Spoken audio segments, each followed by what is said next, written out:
Hey there, I'm Mr. Leggy, and welcome to Underdrown. Starting out, loving the sound that's blessing my ears right now.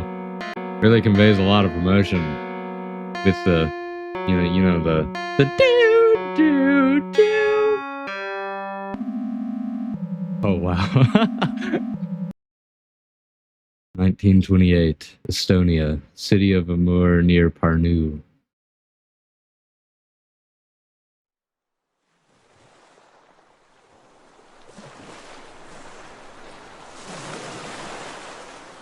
How lucky I am, after all, that my seat in class is right by the window. Oh, I'm in class right now? And I'm even luckier with the view. Bird like flies up and like breaks through the glass, hits my eye. God! Ow! Sometimes it's not interesting at all to listen to what's being said on the lessons. You can just sit and stare out the window. And out there is the sea. I see the sea, but not ordinary sea, the kind you see and imagine. You see the sea, the blue crystal, or even the black sea. See the sea, a white sea. Why is someone walking in the grass? Can you imagine that? It is our northern sea. Even in the best summer weather, when there's not a single cloud in the sky, the water still is not even close to blue. Pure white. Why is that? I heard a legend once that there's, in the middle of the sea, at the bottom, another country with its own rules, its own inhabitants, who are completely unlike us. Besides the fact that it's underwater, there's one more difference between us. They're tall. It always snows underwater. Can you imagine that? Of course I can imagine that, because unlike you, I live up north. Unlike you losers, but just think about it. Snow every day, without a break. It never melts. The children are always playing snowball fights, building snowmen. Would I like to visit there? Sorry, there's just another person walking in the grass. I can hear him almost like I'm sticking my head out the window. That's a good question. Sometimes I get so bored in class that I just want to give up on everything. Say to hell with it, and jump into the sea, swim to the middle, and call out the inhabitants there to let them help me descend.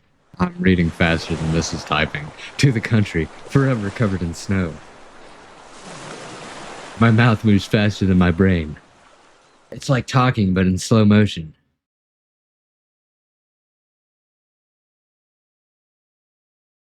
Oh, wow. I really love how I blacked out and opened my eyes to the exact same scenery.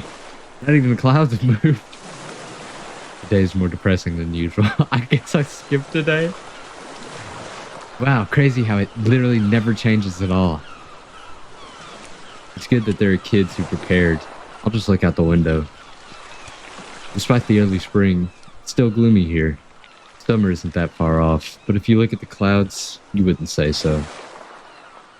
It's strange that it's not raining. Normally I'm getting drenched by now. There are clouds, but no rain. Maybe if I paid more attention in class, I would understand why this is happening. Although, how would the teachers here in such a small village know that interesting thing? Oh, I'm blacking out again. Low blood sugar. Stood up too fast. Oh god. Ah. Just like nothing ever happened. Next day, it finally started raining. I think I saw a fish fall from the sky. I didn't know they could do that. I was called to the board in arithmetic. I don't know any subjects well, but arithmetic? I suck at that one especially. Okay, I just skipped that word. Of course, I got the lowest grade. It's good that I have reasonable parents. Otherwise, not long ago, Ernie got the same grade. That doesn't make sense. Good that I have reasonable parents, otherwise not long ago, Ernie got the same grade. What? And he didn't even go to school for a day. When he came back the next day, his eyes were bad, swollen so bad. And he didn't even go to school for a day. But when he came back the next day, his eye had swollen so badly that you could barely see the apple of the eye. Ernie doesn't seem like he has good parents. Damn. Today they called him too. And the rain keeps falling. Almost like that's what rain does. Strange. Oh, here it goes again. I think I'm gonna die one of these days. I'm pretty sure this isn't good for my brain. That kid okay? He's been in the back of the class just nodding off for the past 3 hours. He's talking to himself at the window. The next day, it was still raining, but Ernie didn't come. So is this a story about Ernie? You could have guessed that, knowing who his parents are. There are 2 days off coming up X. What? He was probably beaten badly, since now he has time to recover.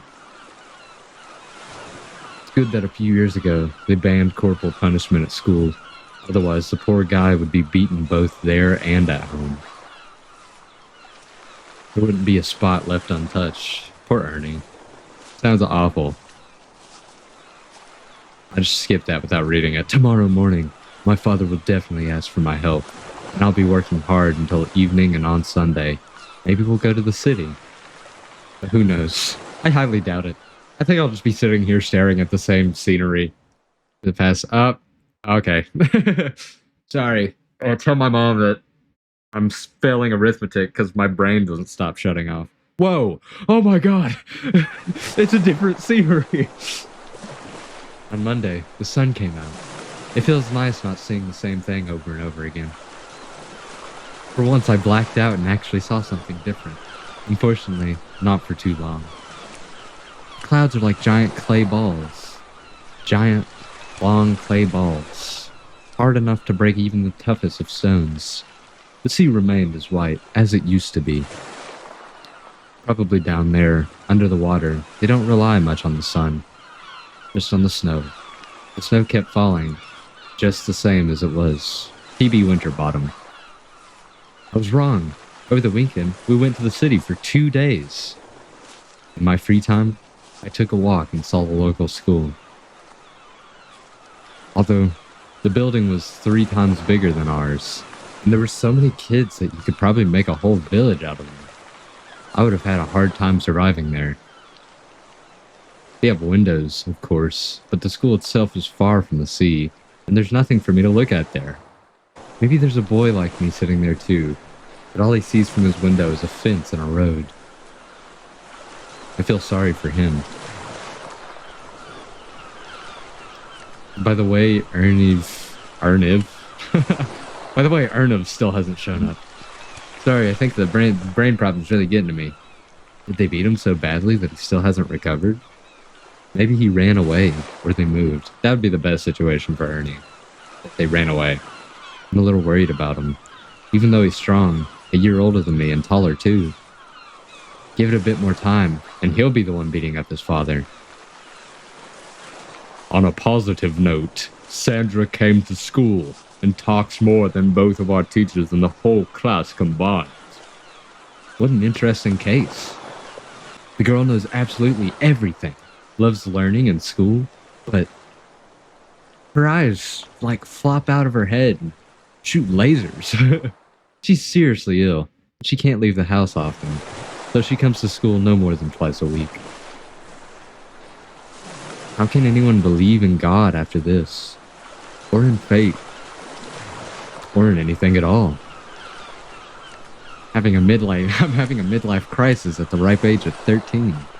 Or maybe, just maybe, it's because of this one can believe. I haven't really thought about it, and we study religious texts closer to the summer, so I'll wait.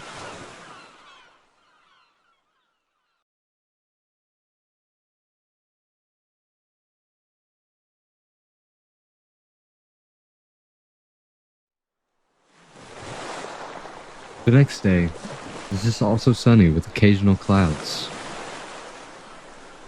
Andrea came to school again, 2 days in a row.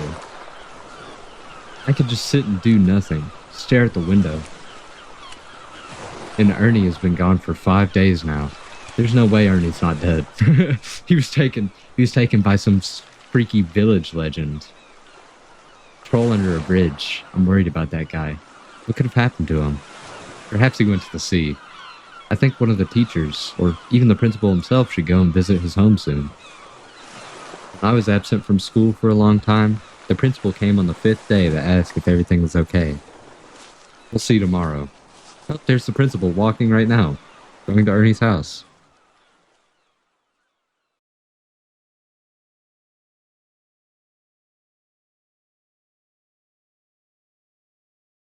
I feel like... Why is my text box weird? I'm getting a horrible disease.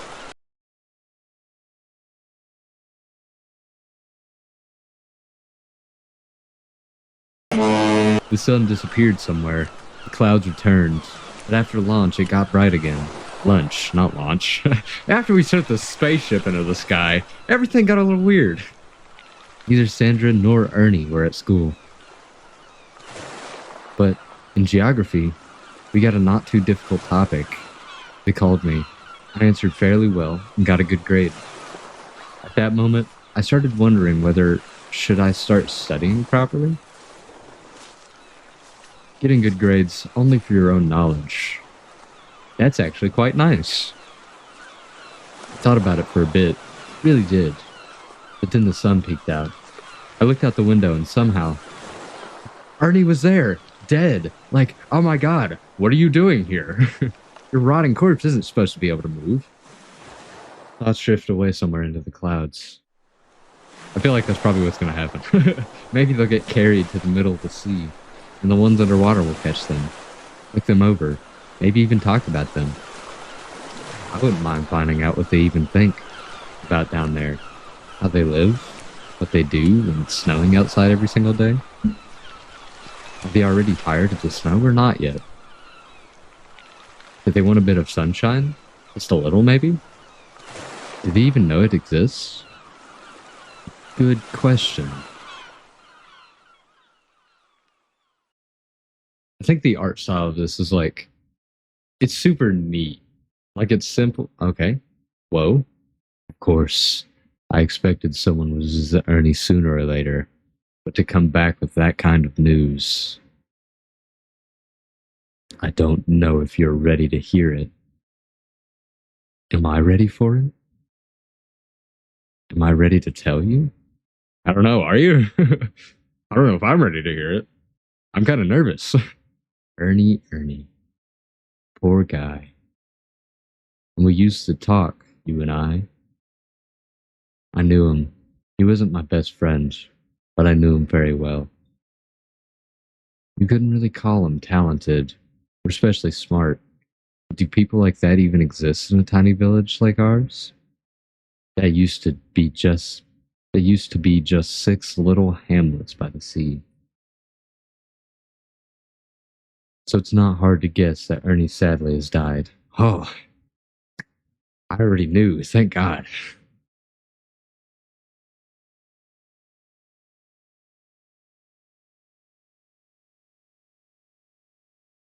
Oh my God.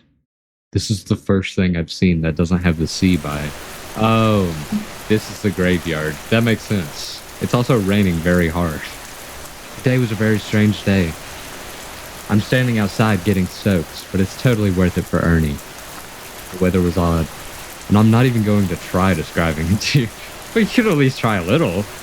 Like, that kind of hurts. You're saying you don't want to even give me a little chance? It felt strange, in a way. I couldn't quite explain. We were at the kirk, at Ernie's funeral. The kirk was very small, even for our village. So some people had to stand outside. Whether it was rain or something else, I never really figured it out. But I suppose it doesn't matter. I saw many familiar faces there. Even Sandria came with her parents. I even had a chance to talk with her a bit, and she turned out to be a really kind person, who, despite barely knowing Ernie, was deeply affected by his death. We talked about him a little. I shared some of the good memories I still had of him. She said that once a teacher asked her to help Ernie after school, since, due to domestic abuse, he often missed class and was falling behind. Sandria was truly remarkable, a year younger than me, 2 years younger than Ernie, yet she had something to teach all of us. Teachers were there, the school principal, all of our classmates. We could barely be split into 2 full classes. Ernie's neighbors, my parents, Sandria's parents. Everyone was there, except Ernie's parents. The rain just looped. It stopped for 1 second, and then it started again. Now it's even harder, and I think it's flooding. Little Sally can't keep her head afloat because there's too much water on the ground. The police had taken them away. Why? Did I miss something? Darn it. I gotta pay attention. A few days passed. It seemed like everything fell into place, like nothing had happened. And Ernie never existed. Well, okay. You certainly move on fast. I would be thinking about that for weeks. For a few days, I couldn't sleep well at night. I kept thinking about his parents. To beat your own child with your own hands. And the teachers, too? He was no secret where he lived and in what conditions. Couldn't they just give him normal grades? Maybe they just enjoy torturing children. In the end, even I let go of the situation. My window didn't go anywhere, and neither did the sea. Of course, where could it go?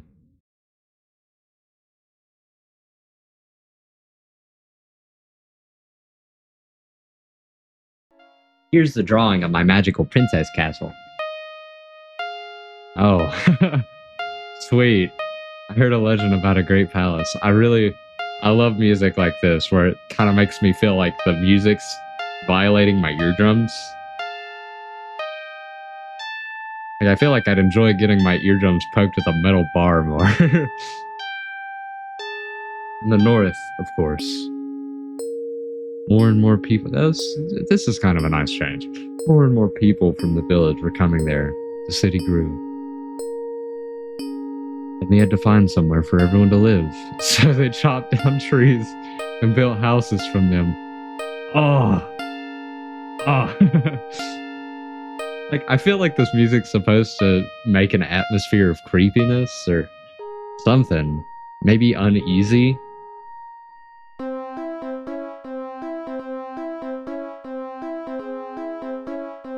I'm not even gonna mention. But the number of people grew so large, the city became so big that there were no more trees left around. The city was by the sea, by our northern White Sea. It had many stones. The people decided to build homes from them. I can't take it seriously with this music right now. Please turn it off. Oh, I thought it listened for a second. The more stones they pulled from the sea, the smaller the sea became, until it disappeared completely. Finally, they ran out of food. Why? You can't just throw in notes like that. Because they had cut down the forest and there were no more animals. They have collected all the stones and the water disappeared. There were no more fish.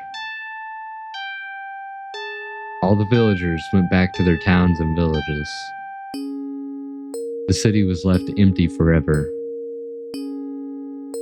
I wonder, does such a city even exist? And if the water went away, what happened to the country that lived in the middle of the sea? I mean, this certainly creates a feeling of, I guess, unsatisfaction. Like, cause it kind of goes for a little bit, and then you just feel that you get hit with that dong, dong, or this at the very bottom, where there's always snow. I mean, the music kind of does its job effectively. I can say that. See, why does it do that? I like the stars on this. No, and I'm back here. God, this is like my own personal purgatory. Sandria came to school again. This time, we sat together. She shared her peanut butter and pickle sandwich with me. I thought that was a weird combo, but it probably tasted good. She even taught me something new for some reason. Yeah, why would she do that? Gosh. I started to understand some subjects a bit better. Of course, not arithmetic. I'll always suck at that. I'll never understand that. Not even with her help. With her? With her? Minecraft! I told her a little bit about myself. Where I'd been, what I'd seen, where I'd traveled with my father. She wasn't from a poor family either, but she had seen almost nothing outside of her home and the hospital in her city, Whoa! And the hospital in the city of Parnu. So everything was interesting to her. I promised her that we needed to go to the Marindel Peninsula before the school year ended. It's a small piece of land, not far from the village. I feel like she's gonna die too. Like, I feel like they're both gonna die and then I'm somehow gonna get haunted by them. Like, they're gonna come from the sea or something. It's a small piece of land not far from the village, semicircular in shape, surrounded by water on 3 sides. With a little heel, a rope swing, and regular swings. Heel. Why did I say it like that? Turns out, she'd never been on a rope swing. Can you imagine? I've never been on a rope swing. I don't even know what that is. Unless it's just like a swing that's held up by ropes. I've still never been on one of those, but like, that's pretty... If that's what it is, it's pretty easy to imagine. Unfortunately, she rarely sat with me, so we rarely talked. After we made our plans to go to the peninsula, she didn't come to school again the next day. Yep, she's dead. Called it. Already putting in my bingo card answer on that one. I'll get a bingo if it actually happens. I still had my window. See. Bad weather.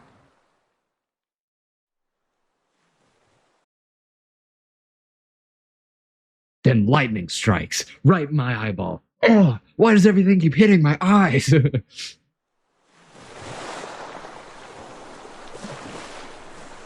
Hervey is another one of my classmates. Alrighty. New character drop. This goes crazy. A year younger than me. Same age as Sandra. He lived on the same street as Ernie. He is Ernie. I don't know how it happens, but his parents also like to use brute force. However, he was a rather nimble boy, or maybe his parents didn't use enough force, but he usually managed to run away from them somehow. Only once, he didn't manage, and he came to school with a broken arm or bruise on his cheek. God, what is wrong with the families in this town? Like, did the police just not care? But I only remember that happening once. Which, you know, I would get it if like I guess it's really the teachers that don't care, because I wouldn't expect the kids to call the cops. But the teachers just see these kids coming in with like broken arms and bruised things, and they're like, yeah, that seems alright. Like, what? Sometimes we sat together. He was a nice, cheerful boy who often got bad grades. Thanks to Sandria. The day I got an average grade in geometry, well, he got the lowest one, but he didn't care at all. Strange boy. He keeps telling me to wander into the sea, to retrieve his ancient artifact. I want to listen to him, but something tells me I shouldn't go there. A sunny day. Strange, isn't it? Even stranger, Sandria came to school, and Turvey was with us too. Well, guess I gotta throw out that bingo card now. Looks like I'm not getting the reward from that. She said that if she felt well today, and tomorrow too, she'd be allowed to take a little walk in the forest. I told Sandria that I hoped she would feel better, and Turvey decided to join us, and we wouldn't mind. We didn't mind. Did everything work out for her?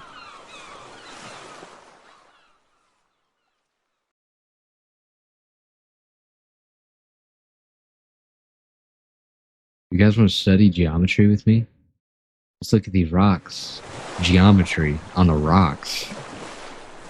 Despite the good weather and the fact that Sandria actually came to school, she still wasn't allowed to go on walks with us. All she was permitted to do was walk from school to home and back again, which takes no more than 5 minutes. Turvey suggested we skip class right now, and if someone came looking for us, he knew a cave outside the village. I knew this guy gave me a bad feeling. He's trying to kidnap us and murder us in a cave. In the winter, a bear sometimes sleeps there, according to him. But now it's spring, so the bear must have gone off wandering somewhere. I said it was a bad idea. Sandria, understanding that it was a bad idea as well, disagreed with me. And she and Turvey started teasing me, saying I was at the very least not the bravest boy in the village. I wasn't offended. On the contrary, it was nice that Sandria was in such a good mood. She started punching me in the face, telling me I should man up. It was okay, though. Because I couldn't imagine what it was like. Going outside only twice a week for 5 minutes at a time, and seeing nothing in your whole life but the road from home to school. Especially for someone as curious as her. It's just so hard. I feel like I'm on the island from that one Adventure Time episode. Like where he met his mom. I don't know. Oh my god, I'm in the jungle. That would have been really awesome if it kicked in jungle music. Tribal music. Everything turned out perfectly for Sandria. Sunny weather, good health, and her parents' permission to take a walk in the forest. We too took Turvey with us and went for a walk. Is it Turvey or Terry? I don't know. I'm gonna say Turvey. She was dressed strangely for a walk in the forest, in a snow-white dress. But according to her, she'd only been in the forest a few times in her life, so she didn't have any suitable clothes. Unfortunately, we weren't allowed to walk for long, and someone from Sandria's family staff was always watching us. How rich is Sandria? However, that didn't stop us from having a great time. Sandria barely said anything. He just listened to us. Turvey knows the area better than we do, but even I realized he was clearly making up at least half of it. At the very least, the part about how just over there behind that tree, he saw a person with a wolf's head. And how once a lynx chased him, and he climbed up a tree, and it followed him. And he climbed up higher, and it still followed him, but it didn't expect that he could jump between the trees. There was also that story about a herd of bison, but I won't even tell you that one, because there are definitely no bison living nearby. That's a fact. I know he was lying, so I just didn't say it. For my part, I told more realistic stories. Like the time I saved a little raccoon from a neighbor's dog. Or how a fox stole my mom's necklace, and we searched the forest with the whole street until I found it. However, I didn't tell how the adults took the necklace back. Tincture is not ready for the real world yet. The weather was nice the whole day, but sadly, we were only allowed to walk until lunchtime. When I got home, after helping my parents that evening, I suddenly felt like reading a book. Any book, really. Just a book. I wonder why. I yearn for the knowledge. Or I must get the brain juice or something, I don't know. God, I don't want to be here anymore. You're driving me crazy. Maybe that's the real scary part of this game. Maybe it's a psychological horror. Forced to look at the same scenery for 45 minutes. The weather was still sunny, but very cloudy. There was also a strong wind, which could be heard even through the closed windows. Neither Turvey nor Sandria were at school. I sat alone in my seat, looking at the sea. This time, for some reason, I felt discomfort from it. Oh, maybe it's gonna start getting good. Maybe my last 15 minutes or 20 minutes of this game will be filled with nothing but different scenery. and not the same 3 trees.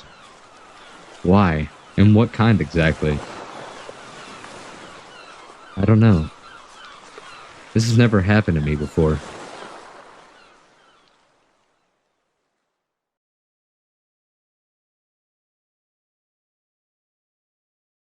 I suppose the sea is certain. Is this darker or is this the same one?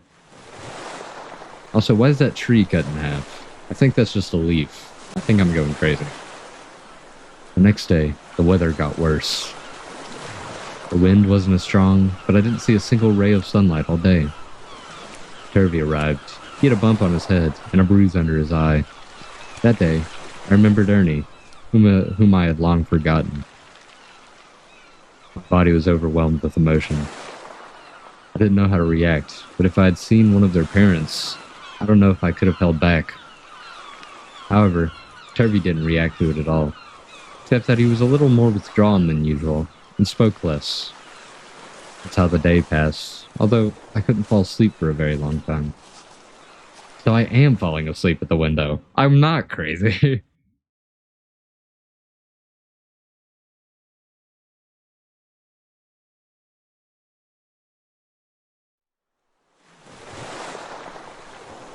The weather didn't improve, but on the contrary, it got worse. It started to rain. I was really tired and could barely stay awake in class. Turvey was making paper airplanes nearby. He really enjoyed this activity. I could barely see the sea through the rain, but something seemed very strange to me. In our northern sea, there's a lot of stone, both large and small. However, there was none on the beach near the school. And then I noticed one, not far from the shore. Due to my condition, I didn't pay much attention to it. I have a condition? This is the first time I'm hearing about it. I was dreaming of getting home as soon as possible and lying down to sleep. Whoa. The top got darker. Am I crazy? I think I'm starting to look more. It feels like we're getting to the meat of it. The next day, there was no rain, but the weather still didn't cheer me up. Andrea still wasn't there, even though she was supposed to come at least once a week. Turvey was still playing with his airplanes. Real airplanes, like big ones that fly through the sky. I was looking out the window during literature class. Turvey had swerved one of his airplanes and lost control. It's now barreling into the school building. That stone. It was still in the same place. Or is it just me? Or is it getting closer? Oh God, now we have moving stones. That can't be. Do I not believe my own eyes? Is something like that even possible? Right, I feel just as overwhelmed as I did in the moment I saw it. And I wasn't imagining it. I'm absolutely sure. Should I tell someone? Can I even do that? At first, why'd the music cut out? The music's getting creeped out too. At first, I didn't understand what it was. The characters creeped out? The music's creeped out? What's next? Me? You? What exactly was happening with the stone? The same one that had suddenly appeared in the sea. But when I squinted, I noticed something seemed to be drawn on its front side. Because of the bad weather and the light mists, I couldn't make out what it was. Plus, there was wind and waves constantly covering the image. Yeah, excuses. Sun was in my eyes. Temperature wasn't correct. After class, Turvey and I went to check what exactly was painted there. And who in the world would climb into the sea right now? In this weather? In freezing water? Just to draw something? Jesus Christ! That was actually creepy as hell. It wasn't a drawing. Oh my God. Now the music's really unsettling. Even though that's what we were expecting. When we got to the shore, we looked again at the stone. I don't know which of us realized it first, but we both suddenly felt deeply uneasy. Me too, guys. Please take me home. Because it wasn't a drawing. It were human eyes. It wasn't a stone in the sea. It was someone's head. Soon, the teacher arrived, but she couldn't do anything. She was just as scared as we were. We tried shouting to the man in the sea, asking if he needed help, but he stood there, staring at us, not even blinking. Turvey thought to throw him the life buoy we had at school. It landed near the man, but the stranger didn't even glance at it. So the life buoy just floated in the— oh my god, this is so loud. So the life buoy just floated in the waves for a few minutes until he decided not to pull it back. The man wasn't looking at any of us specifically, just straight ahead.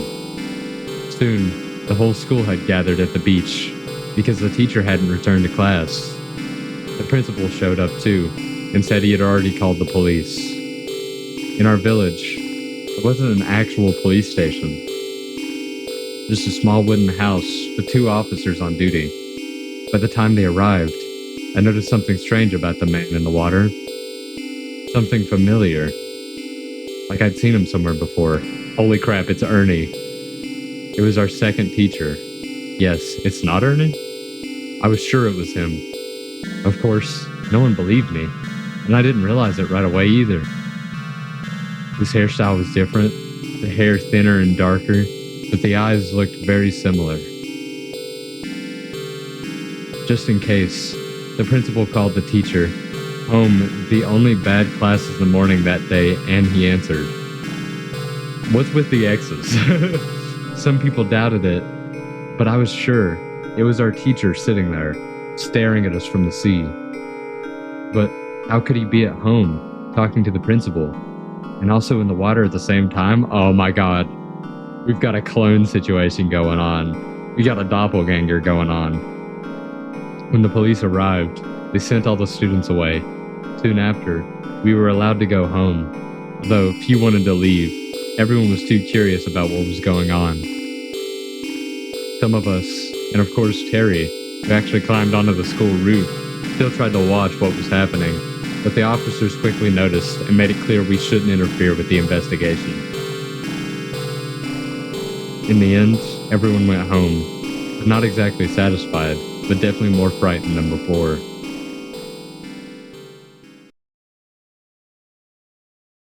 That was sick. Oh my god. When I came home, I told everything to my parents. They gave me tea and some kind of very strange tincture. Tincture? What does that mean? That's gonna be the description word for today. Tincture. Strong and bitter. Which surprisingly made me feel a bit better.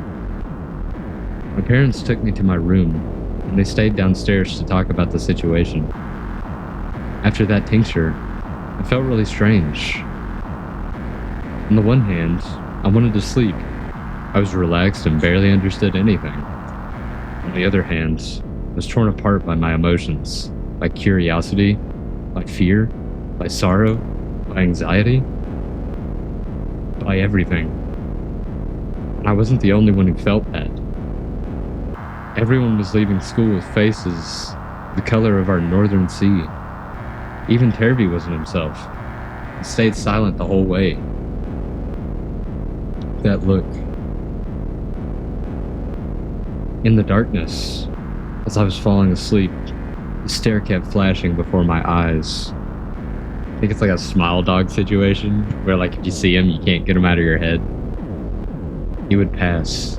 I'd close my eyes again, relax, and there he was again. And again, that person. And again, my teacher's face, right there in the water. Before falling asleep, I thought about Sandria, because she probably didn't know about this yet. I wonder if she'll want to see it. Will she be creeped out or curious? With these thoughts completely exhausted, I finally fell asleep. Although, it wasn't even evening yet. I wonder what that is.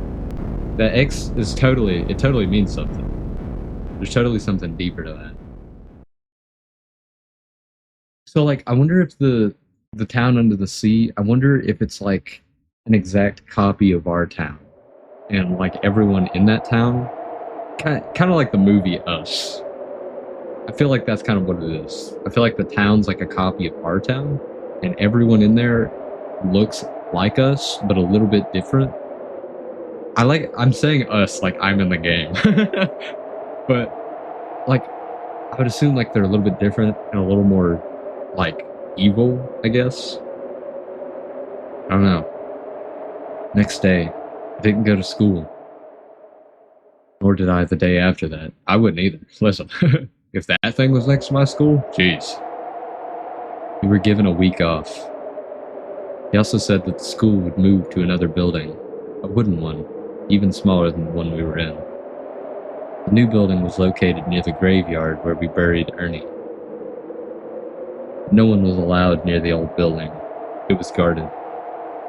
But of course, everyone wanted to see what the students had actually seen in the water. Could it really be that teacher had drowned?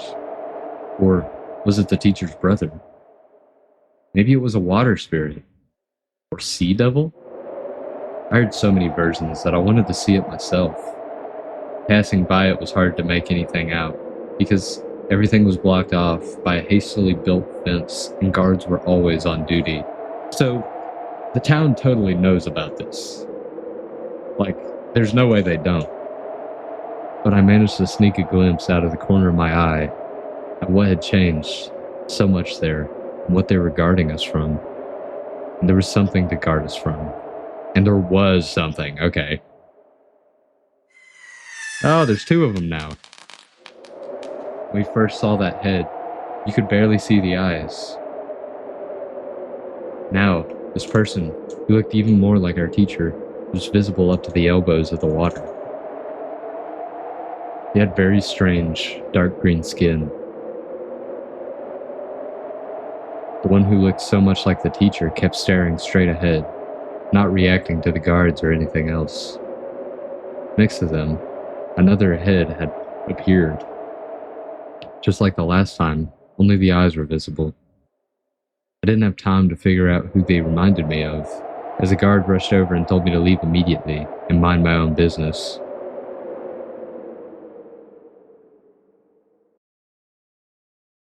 Okay, so there's two of them now. The other one is probably... I already forgot her name. Why does this music always play at my house? Sorry, Mom, this is my favorite type of music. You wouldn't understand. Boo, doo, doo, doo, doo, doo. I shouldn't have looked at what was going on there. When I got home, I didn't tell my parents anything, and I didn't eat.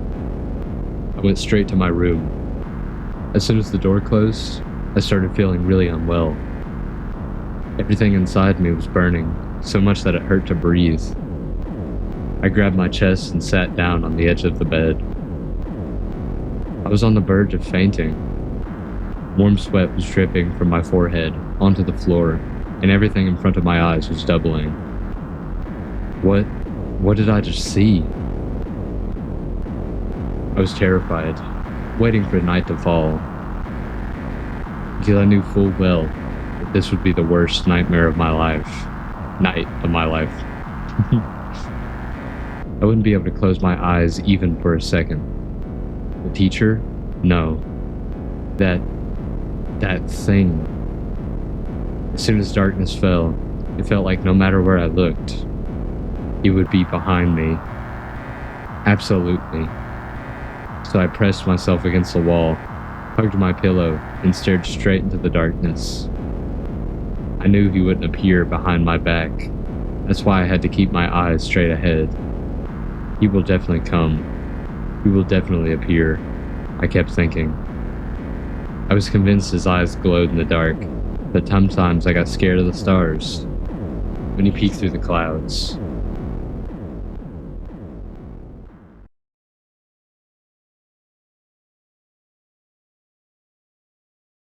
Oh, it's nighttime. Okay. It's getting intense. What's gonna happen next? Am I gonna get murdered? Also, is my lamp like a person? Do you see that? Like, it looks like they're pointing. I didn't sleep for a long time that night. I kept thinking where I should run when he appears. Or maybe not run. Maybe fight back.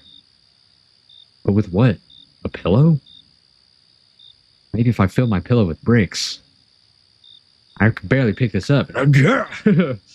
Maybe I should go to my parents and sleep with them. That's what I'd do. Or ask them for bitter, strong drink. Ask them for that bitter, strong drink. What should I do? What? These thoughts were driving me crazy. The more I thought about it, the worse I felt. I stayed alert, not closing my eyes, jumping at every sound. Someone ran quickly past our house. Frightened, I jumped out of bed and fell right onto the wooden floor. For once, the footsteps actually mean something. Strange that my parents didn't hear me. Of course, it was probably just a fox or a hare, but at that moment, I was sure it had to be that man from the sea. So, yeah, I keep jumping to the conclusion that everyone's dead, but my parents might be dead. Like, I'm just saying, they're probably dead.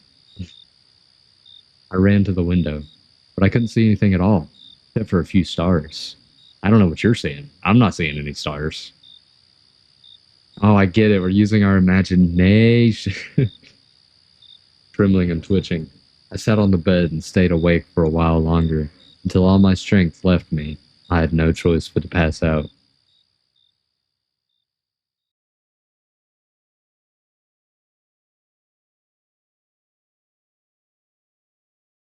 I couldn't wake up for a long time. It was hard for my father to get me out of bed, but he managed to do this. Today, I was supposed to help him.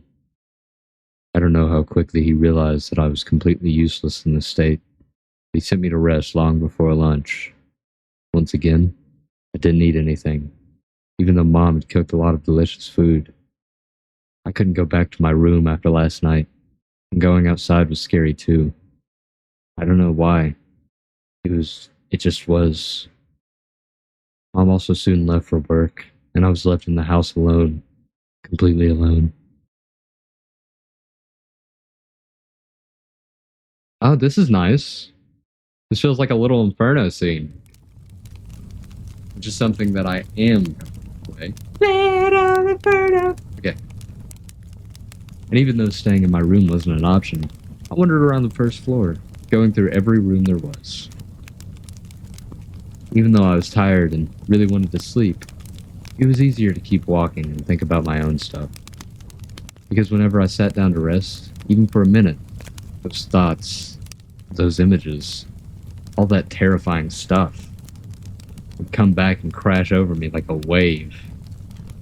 This went on until my eyes landed on the bookshelf. One of the books had a very strange yellow cover. My parents loved reading. They had a whole collection of books. I think that book is going to be about the people in the sea. My parents probably know. For some reason, I didn't inherit that love at all. I sat down to read. It was a collection of southern fairy tales. But these weren't tales from the southern... Oh, these weren't tales from the south. They were tales from the southern land, from our southern lands, which meant the northern ones. I explained that weirdly, but let's leave it at that. I like how he's saying that like he's talking to me. Sorry, I just explained that weird, but you get it. I get it, buddy, don't worry. The language it was written in was very simple. It read quickly. At first, I kept getting distracted. Sometimes it felt like someone was watching me from the window, or like I heard footsteps behind the doors. Maybe even inside the house itself. I just had to wait it out until the reading process fully pulled me in. I'm going to pull down my book and one of the people from the sea are going to be standing behind it. Oh my goodness, another drawing. Oh god. Oh, okay. I'm going to ignore the music. The first tale was about the small nation of the Paragons, who lived, or used to live, in the south of Estonia. It wasn't completely clear from the text. They are short in stature, something between humans and gnomes, but all of them have a large trunk, just like an elephant. They live in the forests of that region, and they drink water from local lakes using their trunks, again, just like elephants. Their houses are very small and hard to find for humans or other predators, because the paragons are skilled at hiding them. So skilled, in fact, that once 3 children got lost and couldn't find their way home. They had to wander through the forest in search of shelter or someone from their kind. The worst enemy of all paragons isn't the bear, and not even humans. It's an evil witch who lives in those woods. She's very tall and can disguise herself as a tree, and when one of the paragons walks by, she snatches them and carries them off to her hut. While I was reading all this, I kept thinking, what do the ones who live underwater in the middle of the North Sea look like? Maybe they have trunks too. I wonder what they need for them. I wonder what they need them for. To drink seawater? Actually, that could be possible, because the North Sea is much less salty than any other sea in the world. The second tale, or rather, it was more of a short story, or a novel. So, the second tale was about strangers from the east. On the eastern border of the village, there was a large hill. See, I get it. Is this the second story here, and this is the first one? There wasn't a single tree or stone on it. I only grew grass there. On the day of the summer solstice at Sunset Lake at night, some unknown people would come there and stand until dawn. No one knew who they were, where they came from, or why they came.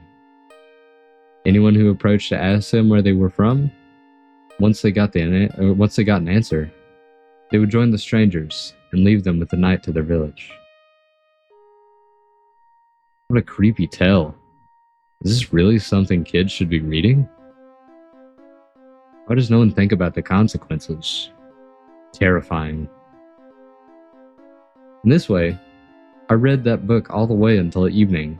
Different tales, stories, fables. I didn't get bored of it, even for a minute. An amazing feeling. I'd never done something all day long without getting tired of it.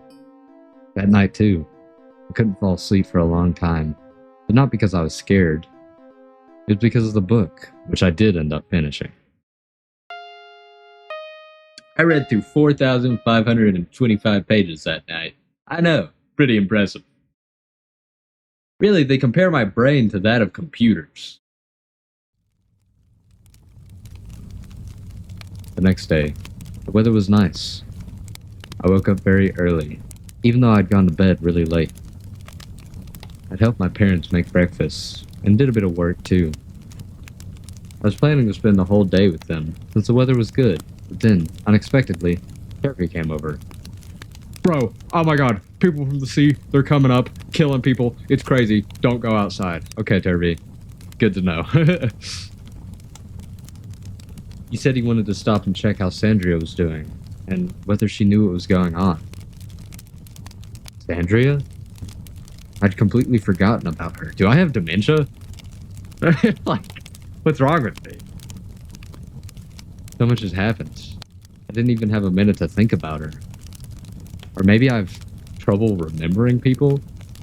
Like, you know how people can't remember faces or names? We had planned so many things together, thought about where to go and what to do. My parents let me go, and if they had, Turvey had already had an escape plan. So we headed to her house, which was not far from the school. Goosebumps ran down my body as we passed that place. I remembered what I'd seen behind the fence that day and told Turvey about it. He felt both creeped out and intrigued to see it for himself, but I convinced him to go alone, because I had absolutely no desire to go back there and see all of that again. I'd rather wait for some kind of explanation. I'd rather wait for a meteor to come down and just kill us all, nuke us all right now. That's what I'm praying. Praying on everybody's downfall. Oh my goodness! Goodness, this is such a pretty house. Look at all the green. Andrea was getting worse. Oh no. Why'd she draw on all of her doors and windows? Those aren't even real. They barely let us into their house. She was lying in her bed and looked like one of those medieval princesses from the southern fairy tales. The kind that's locked away in a tower with a dragon. According to her, she could barely move and couldn't feel her legs. She could only get around using a wheelchair or a cane. It's so sad. I had no other option. I asked her parents if they could take her to that peninsula so she could at least see something. They promised me they would think about it. I have nothing more to write about that meeting. Not long ago, I was afraid of monsters, of strange creatures from the middle of the sea. Now, I'd completely forgotten about them. There was a pleasant taste in my mouth. I was eating her flowers on the outside. Her parents told me to stop, but they were just so tasty, they had to kick me off their property. Hard to describe the feeling you get when you see a person who can't move. What is it? Pity? Grief? Turvey wasn't himself either. He didn't even suggest looking at the sea again. We silently went our separate ways, each to our own home.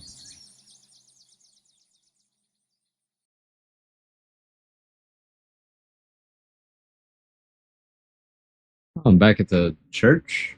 Is this the church? I would assume so. The holidays were over. There's a giant wall of trees, hedges, I don't know, forest. The good weather was over. School had moved to a new building. It was right in front of the kirk. I don't know how I got so lucky, but once again, I was sitting by the window. But now, instead of the sea, I saw trees and graves. Everyone at school was whispering about what had happened in the sea. Nobody had forgotten it yet. Turvey was gathering people to sneak into the old school building at night and see everything for themselves. Everything was still there, just as it had been. Please don't put me back in that scene. Don't put me back in the scenery next to the window. Please don't do it. Okay. Man, you have to have me begging for this. I don't want to be put back there. For the second day in a row, I was getting good grades at school. Also, for the second day in a row, the weather was bad. During the holidays and all of my free time, I had been studying, reading a lot. It helped me. The holidays had long since ended, but Sandria still hadn't come back to school. I should visit her, ask how she's doing. Besides, I have so much to tell her, so much to ask, because no one else shares my new literary and scientific interests. This X, it's gotta mean something bad, but what would be bad about the word ask?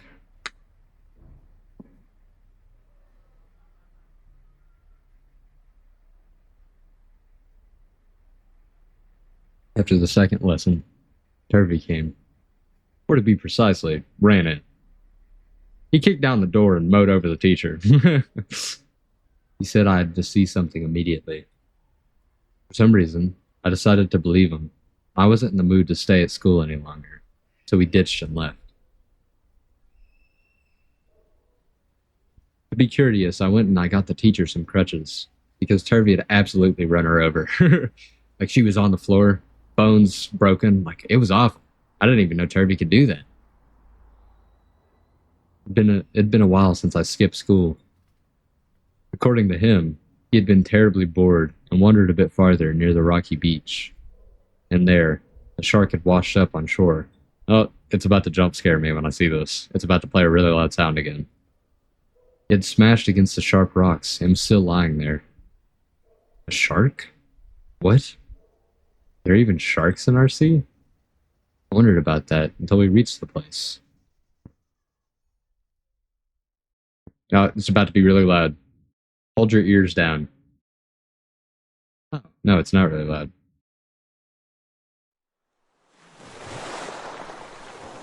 It really was a shark. A huge one, the size of 5 adult seals. Its eyes were open, how massive teeth stuck out of its mouth. I don't know what impressed me the most. The dead shark with huge teeth? Those people in the waters? Or the motionless person who longed so deeply to see the world? That is such a sad way to describe her. There's no people in the water over here, though, so that's pretty cool. Together with Turvey, we decided to walk along the shore to report it to the police. Halfway there, we changed our minds. Because the police might ask us why we weren't in school. We needed to kill a few more hours. So we sat on the beach, tossed stones, told each other stories, talked about life. That's how it was until suddenly, a strong wind picked up.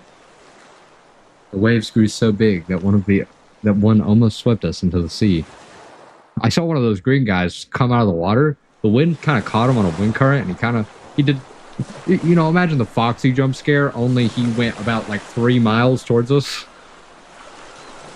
And despite getting such impressive distance, he landed like right in front of us, like not exactly touching us, but just like right a little bit in front. The storm was beginning. It became dangerous to stay on the shore, so we decided to head back to the village, or at least take cover in the forest. I decided to take a book from the monkey store and throw my poop at each other. That's that. Just before we left the...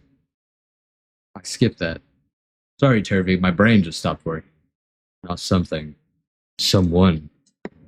There was someone there. Oh god, I wish I didn't skip that. Standing not far from the shore. A fisherman? Or someone in need of help. Or perhaps it's going to be a person that's going to play a really loud sound that's going to jump scare me, and I'm not ready for it. What could a person possibly be doing in such weather? Weather? What could a person possibly be doing in such weather? Half naked in the water? No. It couldn't be. No. Oh, here it comes. That is really creepy. The boy was about our age, only with very dark skin and almost no hair. From the water, only his shoulders were visible. The same cold stare, completely void of any emotion. Those same eyes that looked straight ahead and noticed nothing around them. Turvey noticed it first. I didn't want to admit it, although I had the same thoughts. Despite the waves and bad weather, you could make out his face. And it looked terrifying, like Ernie's. Here it is. This is the moment. I knew it was going to come soon.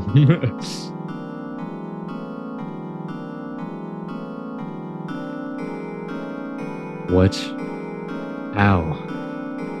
What the hell?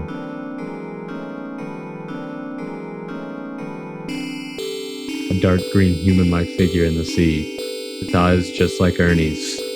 Once again, I couldn't fall asleep for a long time. I was afraid it would come to me in my sleep. As soon as I closed my eyes, that image appeared before me. It felt like I heard his voice several times during the night. Or was it the singing of night birds? How did he end up there? Could it be that his parents threw him into the sea and told everyone that they had killed him? Maybe I was mistaken. Maybe it wasn't him? But Turvey saw him too. Could we both be wrong? A shared hallucination? That must be a thing, right?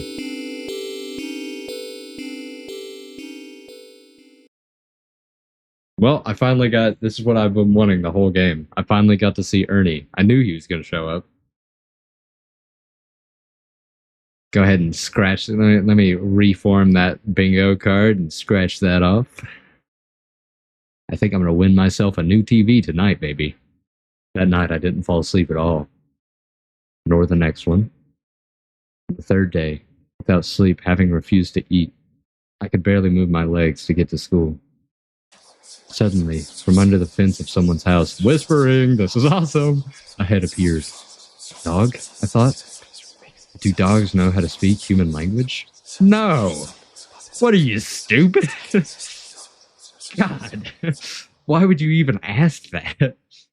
On the way back, At that same spot, I heard a familiar voice again. There was no one nearby. The house was locked, the windows were shut, and who was speaking? Oh, if it shows him in my house, I'm gonna freak. Okay, it's a grave start. Shard? Shard? What am I talking about? Oh god, I've been reading for about like an hour, and I think I'm starting to die. At school, we were warned not to go to the beach. For now, the area would be guarded. It was also forbidden to walk in the forest near the sea. The youngest student in our class was how do you even say that? A shy, quiet boy. He didn't talk to anyone, always sat alone, and had no friends. But everyone still noticed that he had stopped coming to school. Rumors said that his parents had moved to Parnu.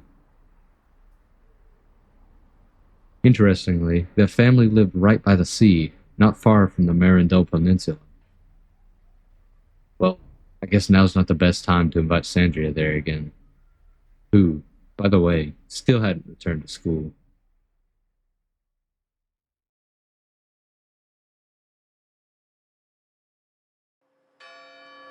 Over time, I began to notice that there were fewer and fewer people in the village. The house near the sea started to become empty, but many people from the city appeared, especially police officers. They could be seen more and more often near the old school, though. Sometimes they also walked through the village. While everyone's faces showed only negative emotions, Turvey unexpectedly became interested in origami. He was really good at it. He made me 7 swans yesterday. At first, he made planes and boats, but today he managed to make a fox. And honestly, I probably couldn't have done something like that myself. Yeah, like, my character's still happy in times of freakiness.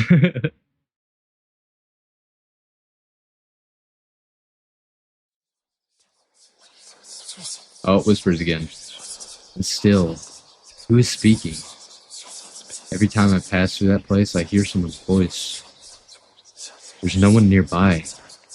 I tried calling out. Once I even stepped into the house's property. There was no one there. I looked through the window, but it was covered with curtains. After that time, I started avoiding that house and that street. My thoughts kept returning to it.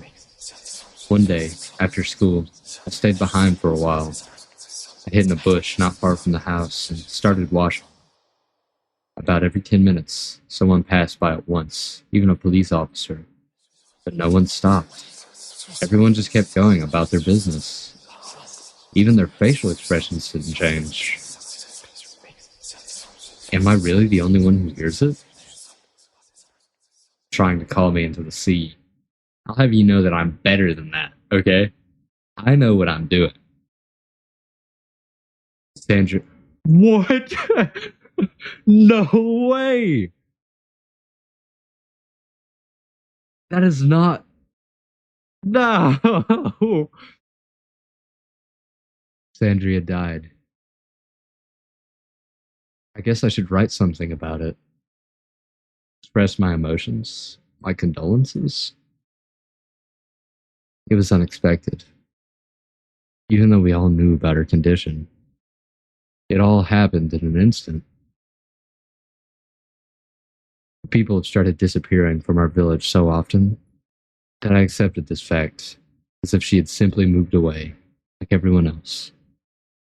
Somewhere to Parnu or to the capital. And someday, if we really want it, we might see her again. Oh, that's so sad. Right? Right?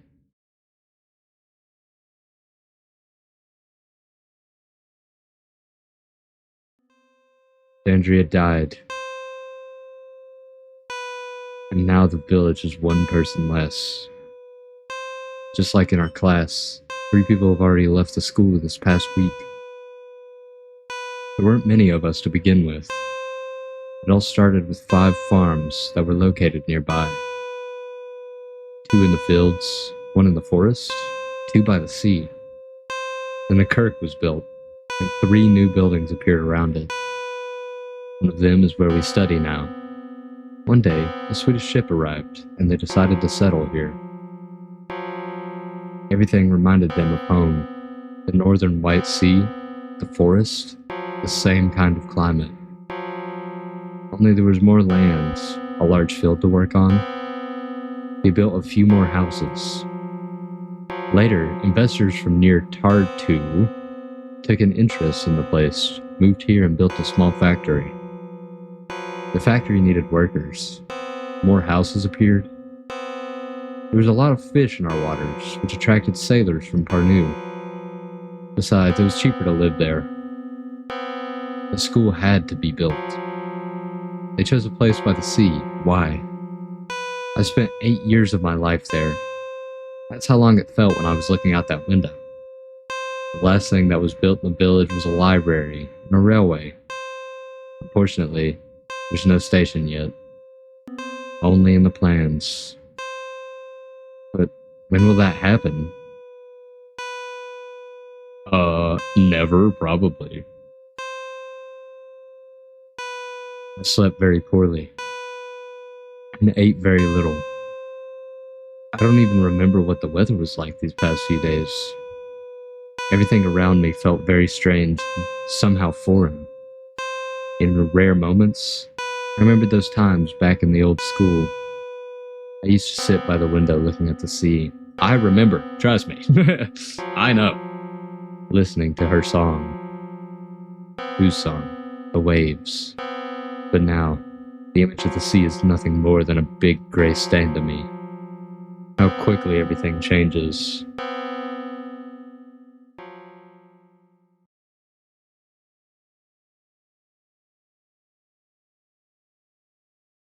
Oh my goodness, drawing of birds! This morning, I skipped breakfast again and went to the school. I had very little strength. I could barely move my legs. Nevertheless, I once again decided not to take the street where I had heard the strange voice. Another street ran alongside the forest. While walking, I looked up at the sky. Today, there were an unusual number of birds. They flew, quarreling with each other. I wonder how they see us. I also, I think it's really funny how some birds are like actually drawn out, and then some are just like the mustaches. Gotta appreciate that from up there. Maybe they understand more than we do, because they can see more at once. The forest, the village, the field, the sea, and all of us. Where are we? And all of us, where we are. So, what do they care about us? Just like we don't care about them. But maybe it would be nice to rise to their level, to look at all of us from their point of view.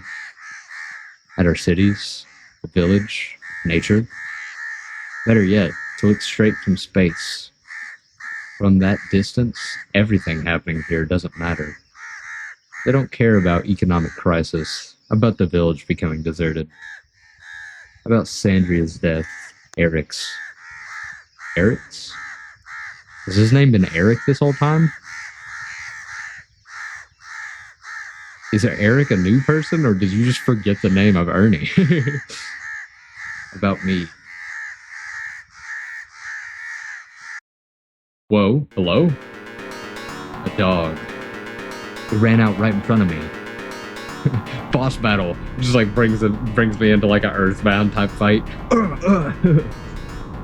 Bubble blow. Stalker kick. Where did it come from? Its eyes were red. They were actually glowing. It barked at me like I was the greatest danger in its life. It started lunging at me and almost bit my hand. I punched it in the face. I ran away. What the hell? I started running. Strength appeared from who knows where. I turned into the forest. The trees stood close to one another.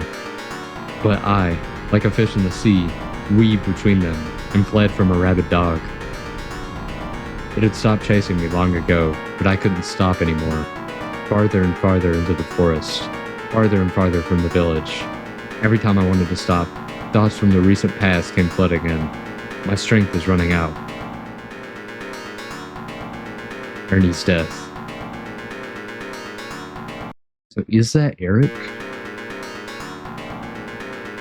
No, that's okay. I keep running. My strength is running out. Ernie's funeral. Sandra. Tervy. Tervy died? I keep running. My strength is running out. The people from the sea, the dead shark. I keep running. My strength is running out. Sandria's death. My strength is running out. Sandria's death. Sandria's death. Sandria's death. Death.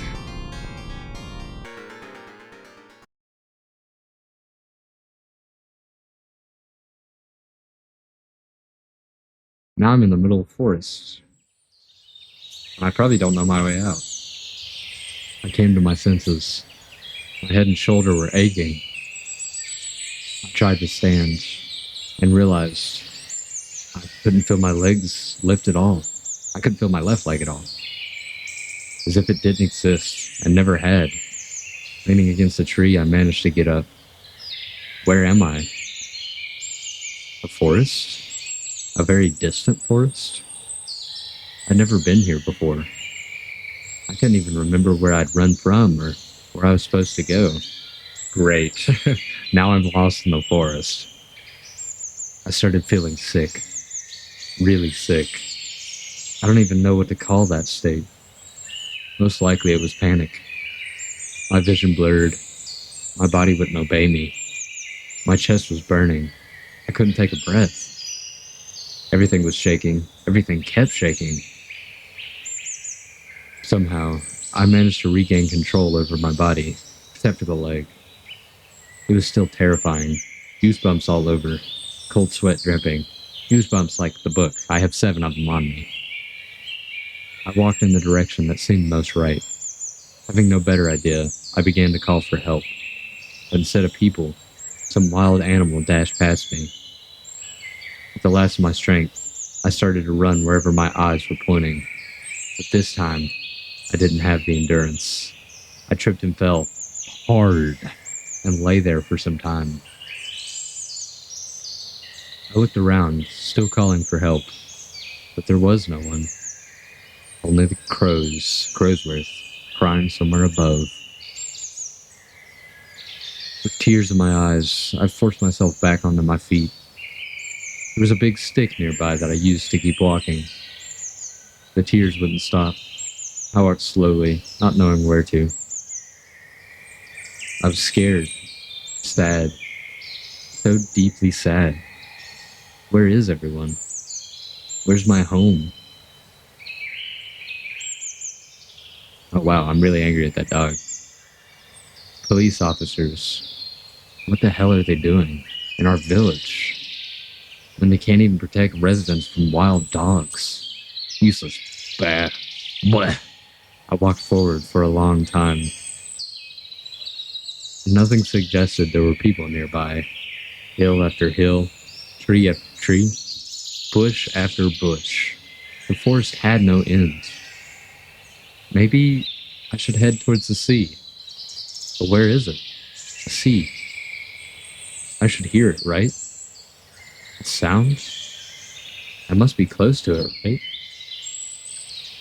The forest is next to it, just like it is to the village. So where is it supposed to be? There? Or... No. It's definitely that way. To the west. Or is that the west? I don't know. I don't have a compass on me. Who do you think I am? You think I just know my directions? How do you tell where west is in a forest? To hell with it. I'll go that way. That has to be west. Swedes live in the west. How does that help me? Swedes, Swedes, Swedes. I knew a few of them. By the way, Teddy looks a lot like a Swede. How did I even figure that out? Maybe those guys who live down at the bottom of the sea could at least send me a snow cloud. Share some snow. Show me where to go. Maybe I'll meet some peregrines. They live in the forest, right? All that reading wasn't for nothing. Books really do save lives. Well, I don't know about the Swedes or the sea, but I finally found a path. I started crying again. Can you believe it? Like a child. But I was already exhausted by then. Walking with a stick and no feeling in one leg was incredibly hard. I picked a direction on the path at random. What difference did it make? It'll lead me somewhere anyways.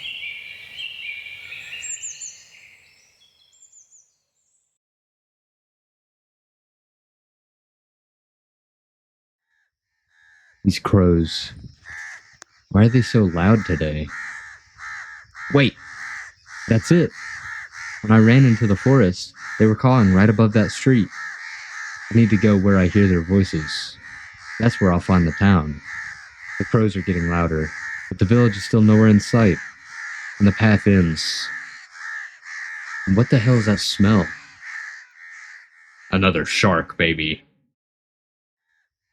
Oh god, what is this?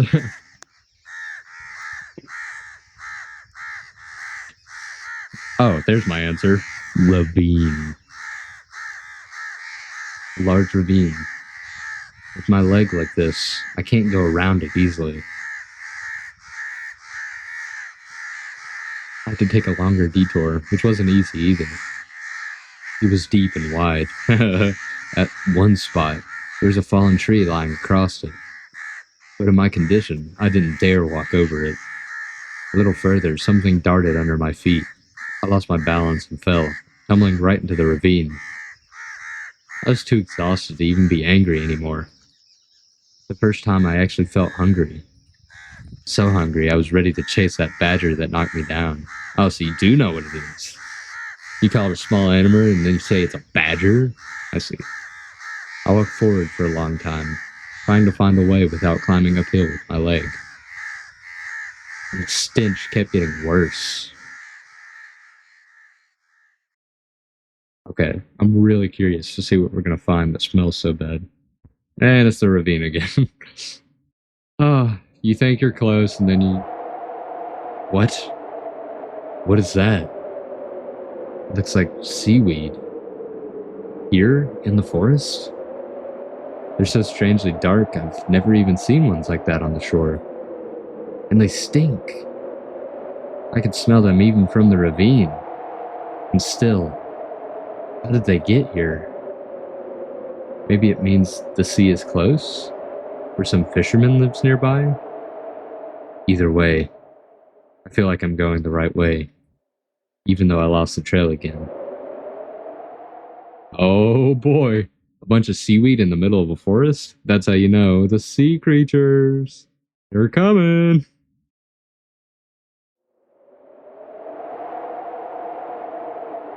And there's more of that seaweed. Here and there, as if the wind scattered it through the forest. I walked alongside it as if it were a path. It seemed like a good enough landmark, even if it smelled awful. But where I was going, the smell was way worse than this. Still, it didn't matter. I'd cling to any chance to get out of this forest.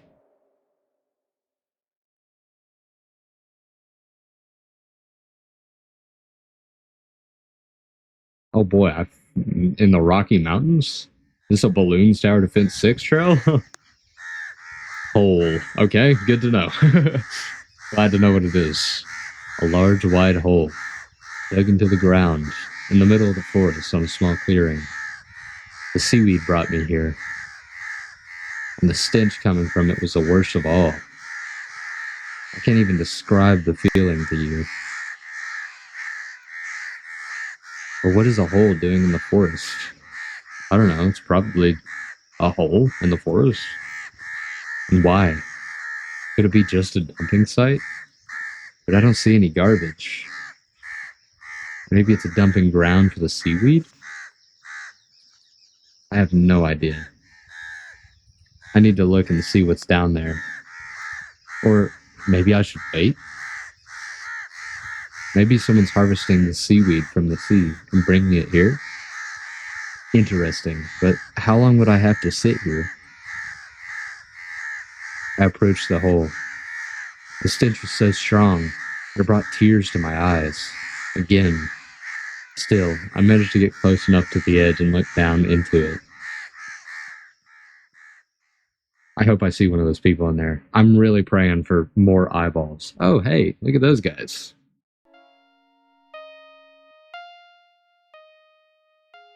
The other day, I read a story from that book. It was about 3 brothers. Their father was a strange man, but kind, talkative, sincere, and very handsome.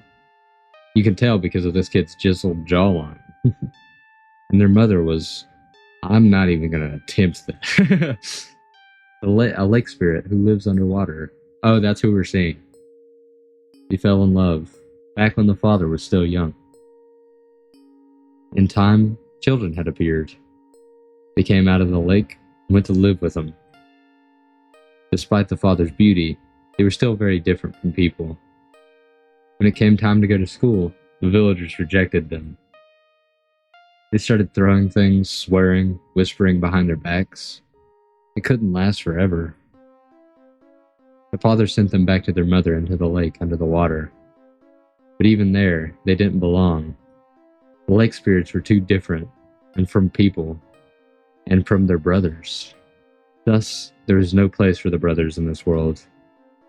They left the lake, left their village, and set off to wander the world, in search of others like them, or at least a place where they could be accepted.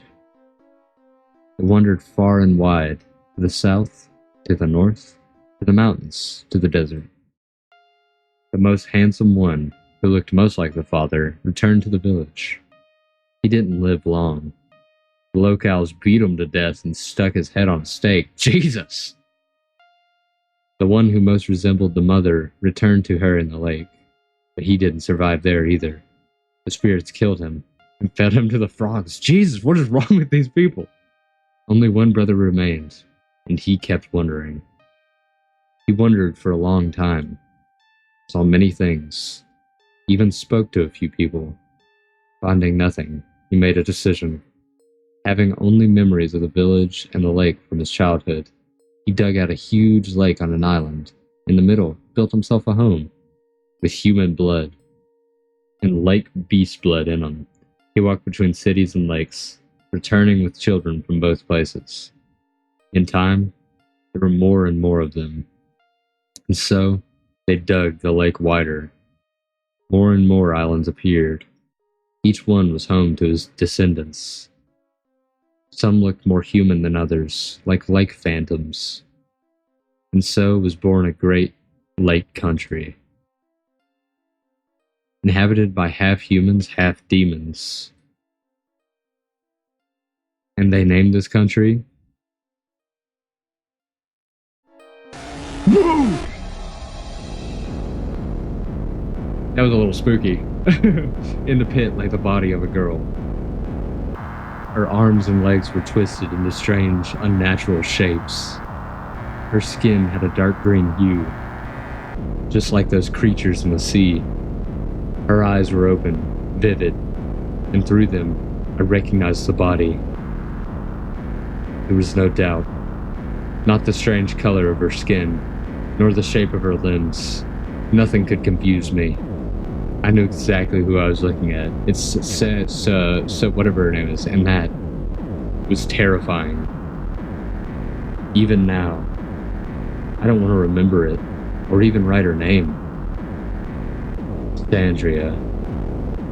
All the crows went silent at my scream. The wind began to howl.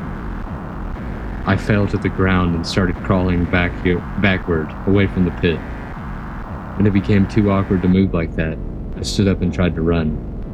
But my leg reminded me it was still injured. I kept falling, struggling to stand. My head was chaos. My soul was chaos.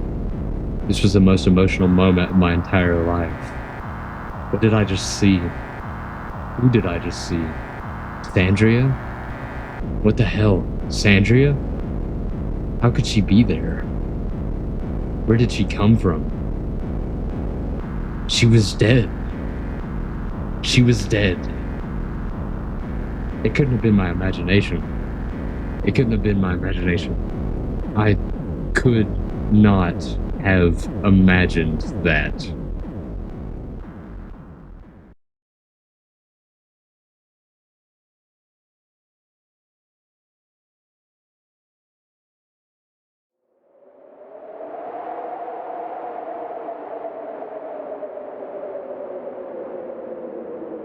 I was already far from that pit. A lizard darted past my eyes. There was a stone under my hand. Grabbing it, I struck the lizard and hit it on the first try. Despite that, I kept hitting it. Again and again. Again and again. Nothing remained of it but blood and scraps of skin. I kept beating until the dent formed in the ground. My hand hurt. I couldn't hold the stone anymore. Hysteria washed over me. Clutching my head, I rolled across the ground, screaming uncontrollably. No crows, no birds of any kind sang in the air anymore. Only my screams could be heard. Eventually, my strength ran out. I lay on the grass, breathing deeply.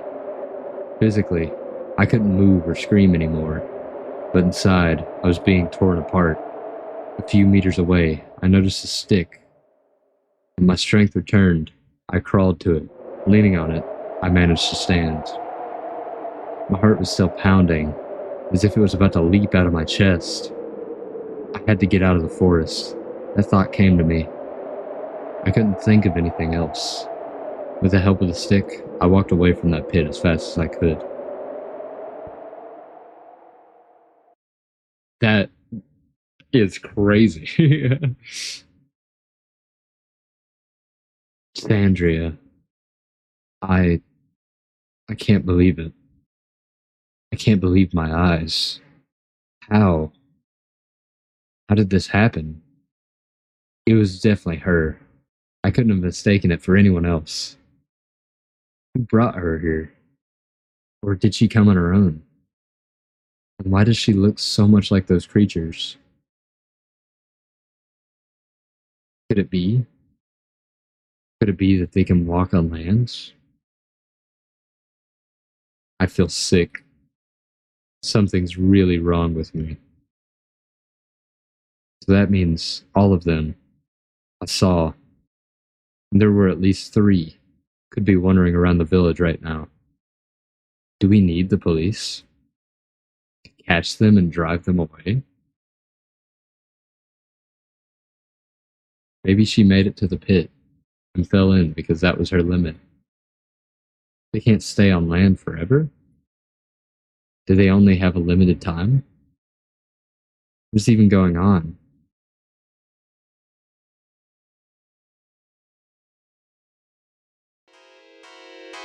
Oh, here's the music kicking up. That's him, someone said behind me. I turned around. 2 men stood a few meters away from me. My ears were ringing, so maybe I didn't notice them sneaking up on me. The feeling of joy quickly turned into caution. At first, I wanted to ask them to help me get out. They looked very hostile, and they smelled terrible. Just like near that pit. They were smeared with those dark algae that were scattered through the forest. All my instincts were on high alert. Without thinking much, I realized what was going on. Don't come any closer. I raised a big stick in front of me. They began to approach. Stay away from me. Don't come any closer. Whoops, didn't mean to do that. I didn't stop them. They kept walking towards me, slowly and confidently. My hands started shaking. It was hard to stand with only one working leg. I was speechless when they got so close they began to surround me. Is this the end? One of them suddenly lunged at me. The only thing I could do was hit his arm with all my strength. He jumped back and grabbed the painful spot. Meanwhile, the second one attacked me from the other side and knocked me to the ground. We started to struggle. He was clearly stronger than me. I was almost at my limit. If it hadn't have been for that stone he had hit his head on, he definitely would have strangled me. The other one started to recover and picked up a stick. I started crawling away, but he was faster. He got up to me and struck me hard in the leg that had already failed. At the moment, I managed to roll over and started fighting back with my good leg, but it was pointless. He dodged my kick and struck my shoulder hard. Then he hit me in the chest. It hurt. I curled up and struggled. I curled up and started covering my head with my arms to block the blows. He hit me on the back, on the ribs. It was very, very painful. Very. Tears filled my eyes with each blow. Something sticky and cold began to move near my hand. Respectively, I tossed it at him. The snake landed right in his boot. While he tried to pull it out, he lost his balance and fell. I seized the moment. There was a stone within reach. Oh, yep, there it is. I was about to say I bashed his head in, and then I did it.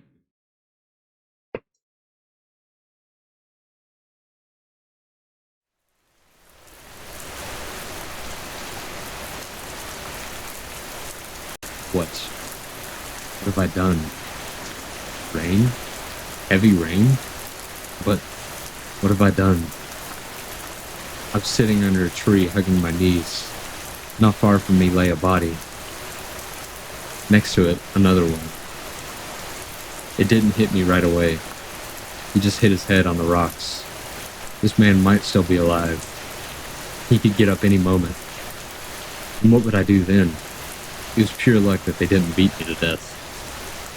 He could wake up any minute now, and I won't be able to do anything. I still can't feel my left leg. My whole body hurts. What was that? Did he move? Or did I imagine it? Seems like for now he's still lying there. I sat under that tree for a long time. The rain kept getting heavier. I couldn't take my eyes off that man. Maybe I should hide somewhere? In those bushes, for example? There's enough space there, and I can crawl to them. Run? Definitely not an option. I was hungry, beaten, couldn't feel my leg. Wherever I tried to go, he'd wake up much sooner. I know what I have to do. I already did it once, and I can do it again. But can I? Do I have to? Maybe there's another way. No. I know for sure. There's only one option. I don't want him to attack me. Thoughts like that turned my insides upside down. I couldn't breathe for a few minutes. My whole body shook. I wanted to vomit, but there was nothing left. I started coughing violently and collapsed to the ground. Tears filled my eyes again. At the end of this agony, I realized there was simply no other way. Wiping my eyes, I crawled to the nearest body. There were stones near it, with almost no blood left on them due to the rain. Taking one, I began crawling to the second body, and I had no doubts. Now looking back, I'm amazed at how cold-bloodedly I made that decision. I knew exactly what I was doing, and why I was doing it. A few seconds later, I was by the second man. He was still breathing. Sitting down, I raised the stone high. It seemed like he opened his left eye. Do you think I spared him? Do you think such thoughts remained in me? For the first second, I did hesitate. Cassandra, thoughts of her, in that body that looked so much like her? He defiled her. How can something like that be forgiven? You're not saying what I think you're saying, right? That would be pretty bad. A strike, another strike, and another strike. I struck him far more times than the first man. Lightning flashed somewhere. Thunder rumbled. And I was still biting his face with the sharp stone. Even when there was nowhere left to hit. Strike, another strike, and another. All this went on until I heard footsteps nearby. They weren't in my head. Turning my head in that direction, I saw a person. A man, about 60 years old. He had a rifle slung over his back, and he had held a dead hare in his hands. The rain kept falling.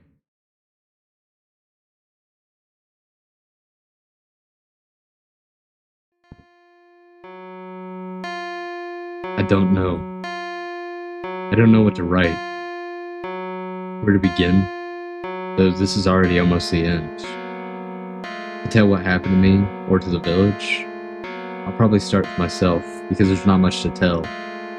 That man who wouldn't listen to me, he knocked me out with the butt of his rifle and went to the policeman in the village himself. That day, they found 3 corpses in the forest. Next to one of them lay me, covered in blood, holding the murder weapon. To keep me out of prison, they sent me to a psychiatric hospital. I stayed there for about 9 months. Is it even worth telling you this? I would have stayed there for even longer if not for my father's efforts. He used all his strength and connections to get me out. At the same time, the police were still working on the case. They evacuated all the villagers living near the sea within 2 streets' distances. The village emptied out completely. More and more bodies started appearing in the sea. Even foreign journalists came to witness it. Maybe I wouldn't be talking about this or remembering it now if the same thing hadn't happened again. Despite the guards, women's bodies started disappearing from the sea. Behind the village, in the forest, there was a small hangar. That's where they found them all the people involved in the kidnappings.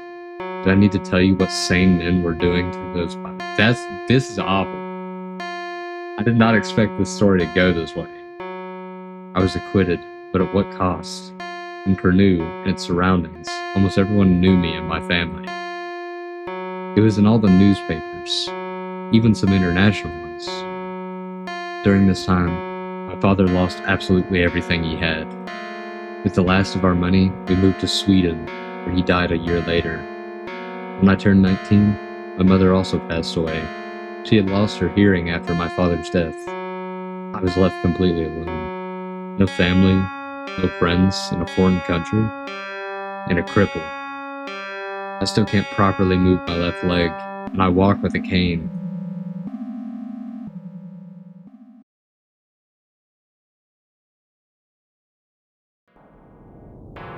By the end of the war, I moved to the United States.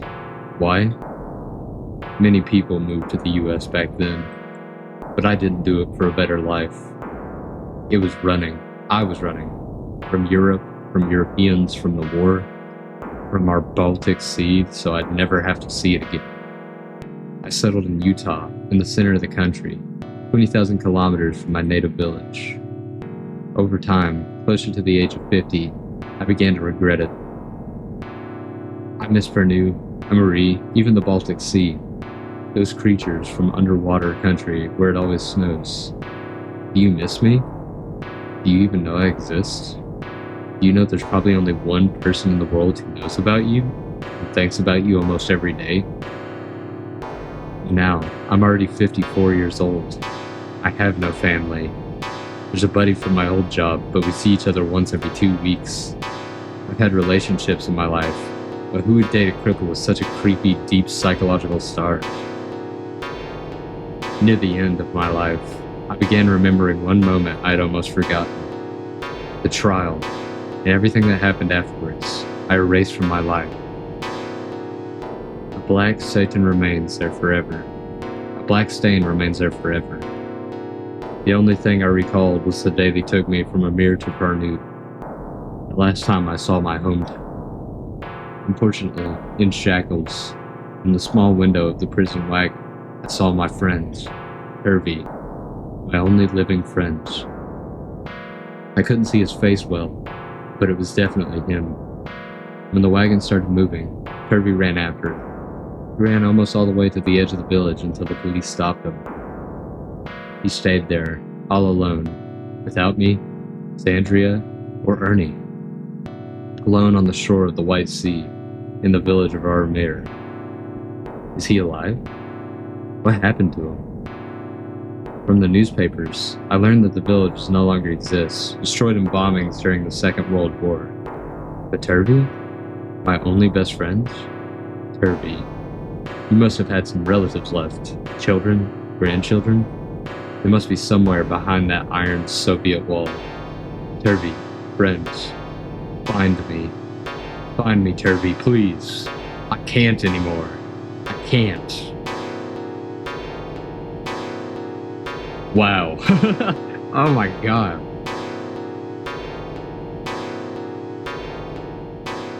That was so much longer than I expected.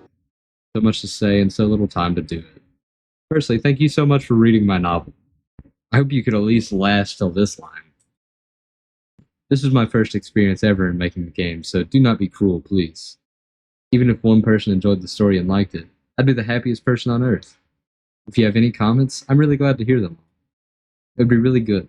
I need to understand the feedback and my weak sides to develop in the future. Thank you so much, and see you all. New stories are coming. Wow. Okay. So, that game was really cool. Like, actually, I enjoyed it a lot. And every scene with the water monsters, oh my goodness. But I think this was genuinely a really good story. The only problem I have with it is I don't really think it needed to have the thing about the bodies.